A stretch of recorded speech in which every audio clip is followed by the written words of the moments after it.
I'm Richard Warner, and I'm an actor coach. And I'm Erica Arvold. I'm a producer and a casting director. And welcome back to our blogging. We'd like to start by telling you, please, we encourage you to send us any questions you might have that our conversation spark your interest. And you can find the address underneath us here, info@arvold.com. Yep. And like today, we'd like to tackle one that is about process. We talk a lot about, I think, technical stuff, but this is really a process one. And that is something I think as an actor we all get engaged in one way, shape, or form, and that is making mistakes in a reading.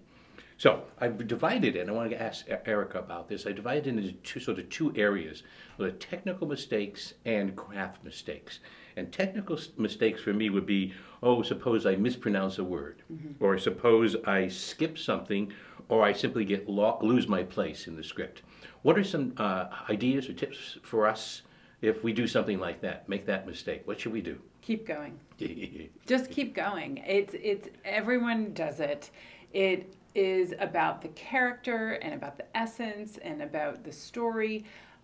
Much more than it is about every single word. So if something is mispronounced or even a line skipped sometimes, just keep going. And honestly, when you have the thought, oh no, I skipped a line, and then you choose to keep going, I, as a casting director, see that. Absolutely. And I go, oh, look at them. They recovered and they kept going. And actually, it's kind of a little check mark in a way. You know, you're like, okay, cool, they made a mistake, they got through it, and they're going to keep going. Because at the end of the day, we're auditioning for film or television. Film or television primarily is edited, and at the end of the day, we know on set you'll keep going. There might be a great second half of that take, and then they go back and, you know, do a pickup. Absolutely. So may I add to that a couple things that I can think of is that never apologize in any way, shape, or form. And that includes this, is that suppose I'm at the beginning of a reading and I flub something. Should I stop and start again?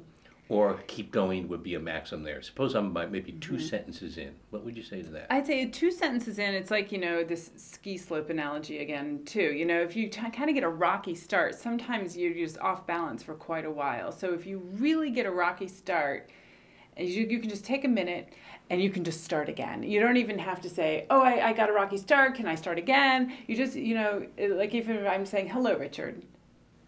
Hello, Richard. And I just keep going, and that's kind of like, oh, great. You just kind of reset yourself and you go. But it's not a long reset, you know. So you don't stop and say, oh, I'm almost sorry. Exactly. I can't do that. Yeah. For me, when I say never apologize, it's about it's an improv. And I remember one great improv coach of mine said, what is. So if something happens, don't see it as a mistake in a millisecond. That's what is. Carry on from there. Turn it into something.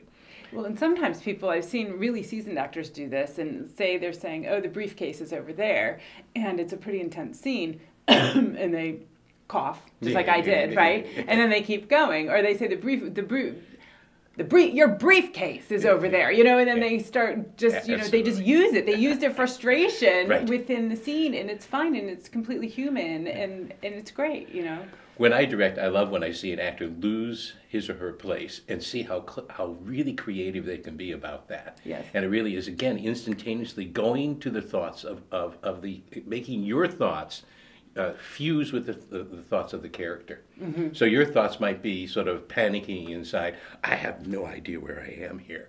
But you can actually turn that into a character thing by doing stuff to make sure that you keep the action going. You don't stop the action. Yes. I've had an actor do that before, and it was funny. This rarely happens, but it was an actor who got lost, and they kept talking exactly like the character, and they're like, I'm completely lost, and I am going to find my words, and I'm going to go, and then they find their words, and then they kept going on, and it was really funny because they added, you know, a quick sentence in there when they were lost of their inner monologue. And, you know, I don't necessarily recommend that is the best way to do it, but it was really impressive because I saw them use their own tools to get through it, and then I understood how they worked as an actor, and they just kept going, which was, to me, the most impressive, is they just kept going. Absolutely, to keep it going, so that what happens is I'm constantly trying to make sure that I'm somehow embedded in the character, and if I can find, if there's a disconnect, and if I can find a really imaginative, artistic way to get back, that's going to work really well on film, really is.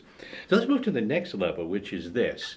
As you've seen, I'm sure you've seen this, which is what I call the craft level. Suppose I'm in the middle of a reading and I realize I'm being over-emotional, that I'm pushing it too much, or I'm flat. What have you seen actors do? What advice can you give us about those two areas? Because we're in the middle of it, and we want to do our best work. We're not sure we can repeat it. So what happens? What can we do? A lot of times with really seasoned actors, they will realize that all of a sudden they're a little flat, and all of a sudden you see, as a casting director, I see just a pump of adrenaline all of a sudden enter what they're doing. And again, they just keep going, and boom. And what happens is at the end of that reading, usually I say, you know what, the first half they're like, I know. And I said, yeah, I know, and I did this. And I was like, why don't we just take it again and do it, or whatever, or let's do the first part again or whatnot. But it's really fun.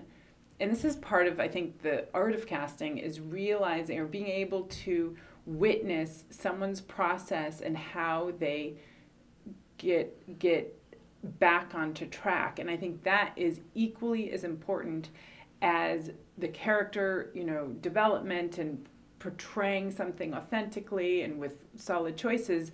The ability to be thrown off balance and then find your balance again is actually an important part of the craft that then I'm able to witness. Right.